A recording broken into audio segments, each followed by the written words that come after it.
हाँ तो देखिए, अभी जो हमने फॉर्मूला का डेरिवेशन किया था, उनका डेरिवेशन का एक अल्टरनेट मेथड और होता है, तो मैं आपको वो अल्टरनेट मेथड और समझाता हूँ। ठीक, तो देखिए पहले मैं आपको एक चीज थोड़ा याद करने के लिए एक तरीका बता देता हूँ, याद करने के एक जुगाड़ है। अब देखिए जब ग्राउंड टू ग्राउंड प्रोजेक्टाइल को फेंका गया था, तो जो आपका मैक्सिमम रेंज का एंगल आया था वो π/4 आया था। तो आप ऐसे याद रखिए कि एक हॉरिजॉन्टल सरफेस थी और एक वर्टिकल लाइन थी। अगर इसका हम हाफ करेंगे तो कितना आएगा, 90 का आधा आ जाएगा, π/4। अब आप सोचिए जब आपका इंक्लाइन था, जब आपने नीचे से फेंका था, तो ये आपकी इंक्लाइन सरफेस थी जिस पर पार्टिकल जाके गिरेगा, ये हॉरिजॉन्टल सरफेस थी जिस पर पार्टिकल जाकर गिरेगा, और वर्टिकल डायरेक्शन। तो ये एंगल अगर बीटा है तो ये एंगल कितना बचेगा, 90 माइनस बीटा। कौन से एंगल, इन दो लाइन के बीच का एंगल। और इसका जब आप आधा करेंगे तो वो कितना आएगा, π/4 माइनस β/2। तो आपको याद करो, नीचे से ऊपर फेंकने पे जो मैक्सिमम रेंज आया था वो कितने एंगल पे आया था, π/4 माइनस β/2। और सुनो, जब आपने ऊपर से नीचे फेंका था तो ये वो सरफेस है जिस पर पार्टिकल जाकर गिरेगा, और ये वर्टिकल लाइन है, तो ये एंगल किसके बराबर होगा, तो देखिए ये एंगल किसके बराबर होगा, ये एंगल आपका बीटा के बराबर है। तो ये वाला एंगल होगा आपका 90 प्लस बीटा। कैसे, ऐसे एक हॉरिजॉन्टल लाइन बनाएंगे, तो इस हॉरिजॉन्टल मार्कर के साथ वर्टिकल लाइन का एंगल कितना है, 90, और ये वाला एंगल कितना, बीटा। तो ये एंगल कितना है, 90 प्लस बीटा। अब इस पूरे एंगल का एंगल बाइसेक्टर बनाओ, आधा। देखो यहाँ पे भी एंगल आधा किया था, ये एंगल बाइसेक्टर ही तो था, ये एंगल बाइसेक्टर ही तो था। ये दोनों एंगल, ये वाला एंगल, ये वाला एंगल बराबर, देखो ये वाला एंगल, ये वाला एंगल आधा किया ना, इसका आधा, π/4 माइनस β/2। ऐसे यहाँ पे आप इस एंगल को आधा करें तो क्या आएगा, π/4 प्लस β/2। तो मैक्सिमम रेंज कब आएगा, जब आप उसको इस डायरेक्शन में फेंकेंगे।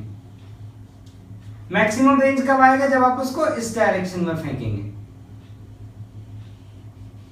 और मैक्सिमम रेंज कब आएगा, जब आप उसको इस डायरेक्शन फेंकेंगे। तो याद करने का तरीका है कि वर्टिकल और सरफेस के बीच में जो एंगल है उसका आधा करेंगे, उधर फेंकेंगे, तो आपका रेंज क्या आएगा, मैक्सिमम आएगा। अब देखिए नीचे से ऊपर वाले फेंकने की सिचुएशन का मैं अल्टरनेट मेथड बता रहा हूं। मान लो आपने किसी पार्टिकल को यहां से फेंका था u स्पीड से, और आप सोचो कि अगर ग्रेविटी नहीं होती तो पार्टिकल ऐसे सीधे चलते जाता, और t टाइम बाद में मान लेता हूं पार्टिकल यहां पहुंच जाता।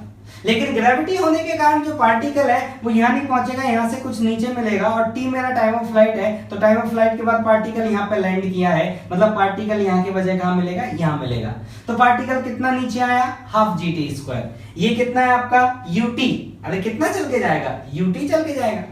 अब देखिए ये एंगल बीटा, ये एंगल थीटा है, तो ये एंगल कितना आएगा आपका, देखिए ये बीटा है तो ये कितना हुआ बीटा, तो ये पूरा एंगल कितना हुआ 90 प्लस बीटा। अब ये थीटा है, 90 प्लस बीटा, तो ये निकाल लो 180 के लिए कि इसको कितना होना चाहिए, तीनों समेशन 180 आना चाहिए ना, तो ये कितना होना चाहिए, इतना होना चाहिए। अब आप ये वाला ट्राइंगल देखिए, आप ट्राइंगल में आप साइन रूल लगाइए कि r अपॉन इसके सामने के एंगल का साइन, r अपॉन सामने के एंगल कौन है, 90 माइनस थीटा प्लस बीटा, मतलब माइनस कॉमन निकाल के इसका साइन लेना है, ये बराबर आएगा किसके, ut अपॉन इसके सामने के एंगल का साइन।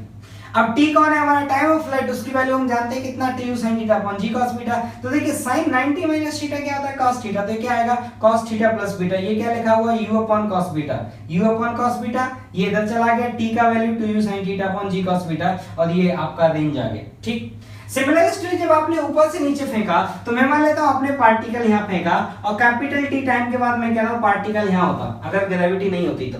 लेकिन ग्रेविटी है तो पार्टिकल यहां जाके लैंड किया, इसका मतलब y डायरेक्शन पार्टिकल कितना नीचे आया है आपका, हाफ gt²। वही मंकी वाला स्टोरी है।